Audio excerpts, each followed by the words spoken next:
اعوذ باللہ من الشیطان الرجیم بسم اللہ الرحمن الرحیم۔ السلام علیکم ورحمۃ اللہ وبرکاتہ۔ اس ویڈیو میں آج ہم پارہ نمبر 18 کا خلاصہ پڑھیں گے۔ خلاصہ پارہ نمبر 18 قرآن مجید فرقان حمید۔ اس صورت کے شروع میں مومنین کی صفات کو بیان کیا گیا ہے۔ اگر یہ صفات کوئی بندہ اپنا لے تو وہ پکا مومن ہوگا اور جنت میں جائے گا۔ اس لیے اس سورت کا نام المومنون رکھ دیا گیا ہے۔ پہلی 10 آیات میں اہل ایمان کے 7 اوصاف کو بیان کیا گیا ہے کہ اگر کوئی ان اوصاف کو مکمل طور پر اپناتا ہے تو وہ صحیح معنوں میں مومن ہے، اور اللہ تعالیٰ نے فرمایا قد افلح، پکی بات ہے کہ وہ کامیاب ہے، اور وہ اوصاف یہ ہیں۔ پہلی صفت نماز خشوع اور خضوع کے ساتھ پڑھنا۔ خشوع کی ایک تفسیر حضرت عبداللہ بن عباس رضی اللہ عنہ سے مروی ہے کہ لوگ جو نماز میں اور عاجزی اور انکساری کرتے ہیں، دائیں بائیں نہیں دیکھتے، رفع یدین نہیں کرتے، لہذا رفع یدین کرنا خشوع کے خلاف ہے۔ مومنین کی بقیہ 6 صفات یہ ہیں: فضول کام اور فضول باتوں سے پرہیز کرنا، اپنے آپ کو برے اعمال و اخلاق سے پاک کرنا، شرم گاہوں کی حفاظت کرنا، امانتوں کا خیال کرنا، وعدوں کو پورا کرنا، نماز کی پابندی کرنا۔ حضرت نوح علیہ السلام کی رسالت۔ یہاں سے حضرت نوح علیہ السلام کا قصہ بیان کیا جا رہا ہے۔ حضرت نوح علیہ السلام نے فرمایا، اے میری قوم، اللہ کی عبادت کرو جس کے سوا تمہارا کوئی معبود نہیں۔ لیکن قوم نے بجائے ماننے کے انکار اور استہزاء کیا۔ بحکم خدا بندی حضرت نوح نے کشتی بنائی، ماننے والوں کو اپنے ساتھ سوار کر لیا، باقی طوفان میں غرق ہو گئے۔ ربوہ کا ذکر اور معنی۔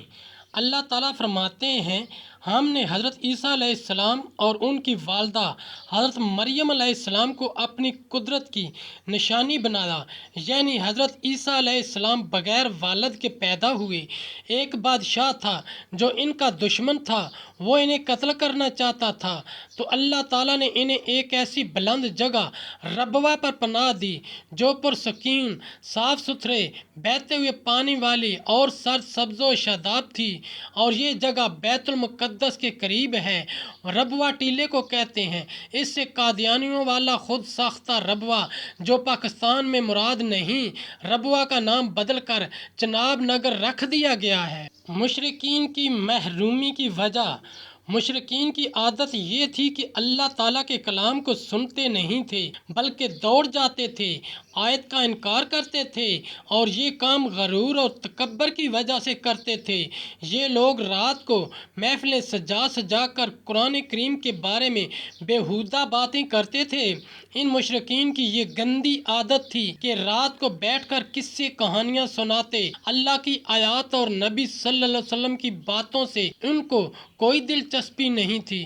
انہیں بیہودہ حرکات کی وجہ سے ایمان جیسی عظیم نعمت سے بھی محروم رہے، اور نبی پاک صلی اللہ علیہ وآلہ وسلم کو برحق جاننے کے باوجود بھی ایمان نہ لائے۔ واقعہ افک۔ المومنین کی برات۔ یہاں واقعہ افک کا ذکر ہے۔ سن 6 ہجری میں غزوہ بنی المستلق سے واپسی پر آپ صلی اللہ علیہ وآلہ وسلم اور آپ کے اصحاب نے ایک جگہ پر پڑاؤ ڈالا۔ اس سفر میں صدیقہ کائنات ام المومنین حضرت عائشہ آپ صلی اللہ علیہ وسلم کے ساتھ تھیں۔ جب قافلہ کی روانگی ہونے لگی تو آپ رضی اللہ عنہا قضائے حاجت کے لیے گئی ہوئی تھیں۔ قافلہ روانہ ہو گیا، آپ وہیں رہ گئیں۔ بعد میں حضرت صفوان رضی اللہ عنہ اونٹ پر سوار ہو کر قافلہ کے ساتھ مل گئیں، لیکن عبداللہ بن ابی جو نبی کا ازلی دشمن تھا، اس نے افطرا باندھا، ام المومنین پر تہمت لگائی۔ بالآخر اللہ تعالیٰ نے خود اپنے نبی کی لاڈلی بیوی کی برات کا اعلان فرمایا، پاک دامنی کی گواہی دی۔ اسے ھذا بہتان العظیم کہا گیا ہے۔ خلافت راشدہ مودہ۔ اس آیت کو آیت استخلاف کہتے ہیں۔ قرآن کریم میں اللہ تعالیٰ نے جن صحابہ اکرام کی خلافت کا وعدہ کیا ہے وہ اہل سنہ والجماعت کے مسلک کے مطابق حضرت ابو بکر صدیق رضی اللہ عنہ، حضرت عمر فاروق رضی اللہ عنہ، حضرت عثمان غنی رضی اللہ عنہ، حضرت علی رضی اللہ عنہ، انہی کو خلافت راشدہ حق چار یار بھی کہتے ہیں اور چار خلفائے راشدین بھی کہتے ہیں۔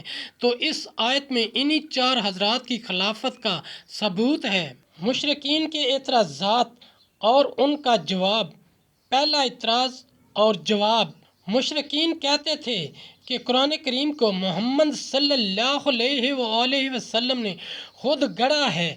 ان کا نبی اکرم صلی اللہ علیہ وسلم کے متعلق نظریہ تھا کہ دیگر کچھ لوگ بھی اس کی مدد کرتے ہیں، یعنی یہودیوں سے کچھ باتیں سیکھ لی ہیں، وہی ہمیں بتا دیتے ہیں اور کہتے ہیں کہ یہ وحی الہی یعنی قرآن کریم ہے۔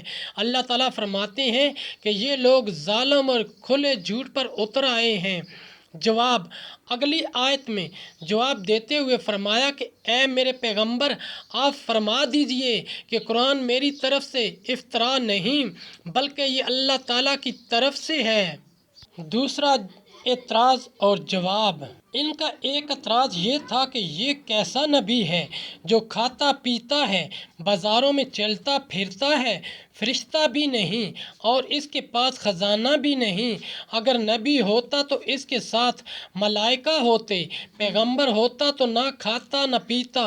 جواب دیا کہ مشرکین کیسی نکمی مثالیں پیش کرتے ہیں کہ نبی ہوتا تو اس کے ساتھ فرشتہ ہوتا، لیکن اگر پیغمبر علیہ السلام کے ساتھ فرشتہ ہوتا تو پھر یہی لوگ کہتے کہ اس کے فرشتہ ہونے پر کیا دلیل ہے۔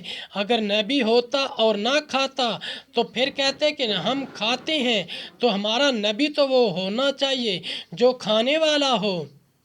گزشتہ آیات میں مشرکین کا اعتراض تھا کہ یہ کیسا نبی ہے جو کھاتا بھی ہے پیتا بھی ہے، بازاروں میں چلتا بھی ہے۔ ان کا خیال تھا کہ نبی انسان نہیں ہونا چاہیے بلکہ فرشتے کو نبی ہونا چاہیے۔